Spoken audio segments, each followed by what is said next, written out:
I just want to thank you for coming today, and there'll be some questions and answers for about 5 minutes afterwards. So today I'm here to talk about a very key issue that we've got going on. We have currently two emergencies or crises, whatever you want to call it, going on. We have a healthcare emergency. We also have an environmental emergency, specifically regarding climate issues currently right now. Now, when you look at the whole picture, on the surface, it looks like they're not related, healthcare and environmental issues, specifically climate. However, when you dig deeper, they're actually very related in a sense that we're currently, right now, our society is currently has an increased appetite for just stuff in general. We're working longer hours to achieve this stuff, as well as we're, putting so much, carbon emissions out in this air right now. Our mental health illness is increasing, obesity is increasing currently right now, and just some of the interesting stats in terms of numbers with regards to how this is all correlated. Approximately, we're spending, in terms of health costs, we're spending $51 billion a year in Canada just for mental illness issues. As well, by 2021, obesity costs are supposed to increase from $7 billion to $9 billion. And then by 2050, climate change costs, according to recent reports, is supposed to reach globally $7.9 trillion. So when you factor all of this in, they're kind of interrelated. Now, some of it's all doom and gloom. You're wondering how we're going to solve this issue. Now, I know we could talk about, obviously, prescription medication, pills, that's one way of resolving it, and that does play a key part in resolving the medical issue.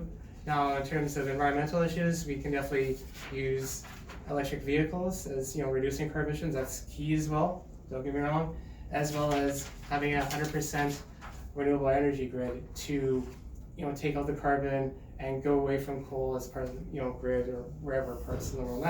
That's fine and dandy, but at the end of the day, prescription medication pills are not going to reduce our carbon emissions.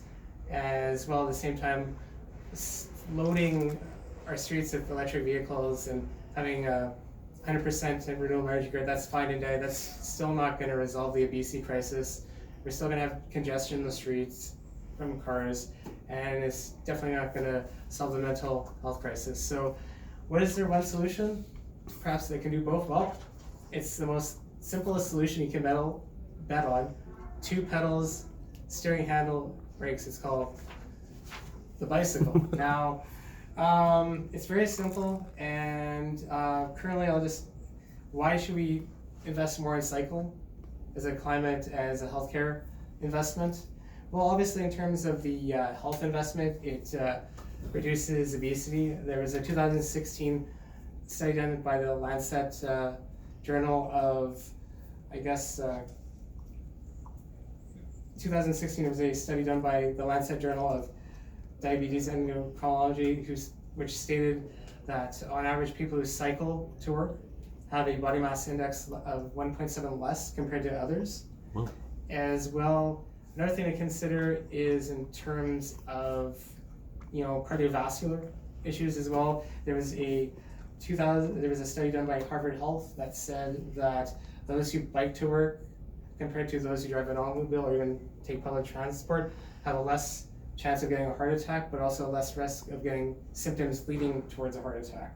So that's also a key part of it. And as well, in terms of mental health aspects, cycling is very important in terms of reducing those. And there was a 2018 study done in the Lancet Psychiatry Journal that noted that outside of team sports, cycling was the best way in terms of exercise to reduce mental health issues. So that's a very key aspect, and that's why we should be investing in cycling as a preventive medication measure for that. Now, in terms of environmental issues and specifically climate policy, it's definitely the best low-hanging fruit solution you can get out there.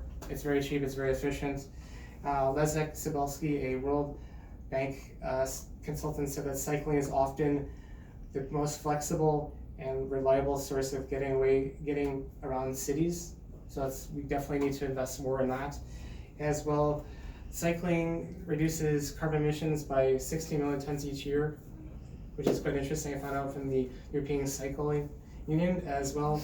In total, it saves about 435 million euros and just over 435 million euros in air pollution and 300 million euros annually in noise pollution just by cycling alone. So if we were to invest more in cycling, getting more people out doing cycling, that's great. And by 2050, if we were to ride our bicycles more, we can cut carbon emissions by 11%. So that's something to consider when you're looking at the most efficient solutions to get our health in shape as well as climate. Now, some testimonials that I looked up, and I tell you a little bit of stories of my own here. There's a guy named JT Klausutis. Basically, his story was in 2001, his wife passed away, and then he began eating away his life to a point in 2006 he weighed 400 pounds. Now, his diet consisted of Hardee's, his local Hardee's, and the local pizza shop. So, but then what happened in 2006 when he did reach that weight, he noticed there was some white stuff in his carina, and that was due to cholesterol and fat buildup. So that was his personal emergency system, alert system going off, saying, "Hey, you gotta do something there, pal, or you're gonna be 6 feet in the grave pretty soon." So what he did was actually he bought a mountain bike, and then within 9 months he lost 100 pounds. Wow. Eventually, ironically, his local Hardee's and pizza shop closed down. So, and after he lost 100 pounds, he wanted to try road biking. So he bought a customized Cannondale road bike. He began doing that. He attempted not once, not twice, but 3 times one of the hardest mountain bike races in the world, the Leadville mountain bike race in Colorado. I think it's held annually, and the goal is, by many cyclists that who do it, is about to complete it under 12 hours. The first 2 times he didn't, but then after that he just really went on a strict diet, and he got his weight further down to 216 pounds, and he finished the race actually the 3rd time, and he dedicated to his deceased wife, and this was in about 2014. So, and he told bicycling.com that he lost a lot of this weight, or pretty much all of it, due to strict diet and cycling. So that's one way you can look at it. Another example of health is from my own aspect. I used to weigh, back in grade 11, 216 pounds. I looked like a real Teletubby back in 1996. But then the year after, I had a bike, but I started using it more often, just getting around town. I credit that as a large portion to my weight reduction. And then last year, this past summer, I got back to doing cycling as my main mode of transportation. I lost about 2 pounds, but like I said, it fluctuates, but regardless, it's definitely worth the investment health-wise. Now, in terms of testimonials for the environment, professor at the University of California, Davis area, by the name of Susan Handy, she drives her bike instead of her car for the past 16 years, and she's saved, according to what she's mentioned on her blog, about 3 tons just from riding, just in the past, during riding her bike rather than driving a car.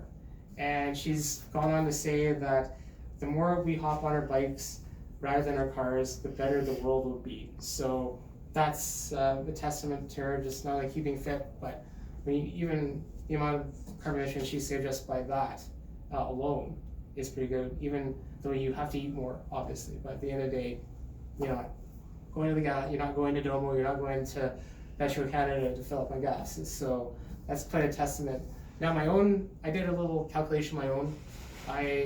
From on average, from all the time I drove from work in East Kelowna, my home actually from East Kelowna, to your Liberty Tax at 2727 Portage Avenue, as well as home to my other job at Stradbrook too, as well. I included the 5-game Valley games I went to. I saved about 0.63 tons just during the summertime, which is not a lot, but considering that short time span, that's actually pretty good when you're going back and forth for an average of about 18-19 kilometers to here, Valor Games, as well as um, you know, and 8 to 9 kilometers back and forth at my other job, so that's pretty good. So I know people are going to be concerned, you know, when you look at bicycling, issues of safety concerns here in Winnipeg. You know, we're a very car-centric city, but we're also just concerned about winter health and winter issues, but also you just have to realize that we're changing slowly, and Winnipeg is becoming more of a cycling city. There's more bike paths being built. They're building a cycling culture during the winter. We hosted the Winter Cycling Congress back a few years ago, and like I said, there's this Winter Bike to Work Day here in Winnipeg, and also in Minnesota, their tourism website has a site just dedicated to winter cycling, so I think that's kind of key there, and they also hosted the Winter Cycling Congress. So we're building, you know, in winter cities, you know, strong cycling culture. Hopefully in the future we're breaking those stereotypes down. So now I'd say, you know, moving forward, you know, we have two choices. If we don't accept this change of moving towards cycling, we're going to be more obese, we have more mental health issues, more cardiovascular issues, our carbon emissions are going to continue to go up, and we're going to continue to spend more money on our health insurance, our house insurance, as well as farming insurance and other costs associated with both our emergencies. But if we go away from the old shift, the old paradigm, and move towards cycling, we'll be healthier, we'll reduce our mental health concerns, we'll reduce our carbon emissions, we'll save money instead of that money going to fossil fuel companies. The money that can go to your retirement, can go to your education, can do whatever you want.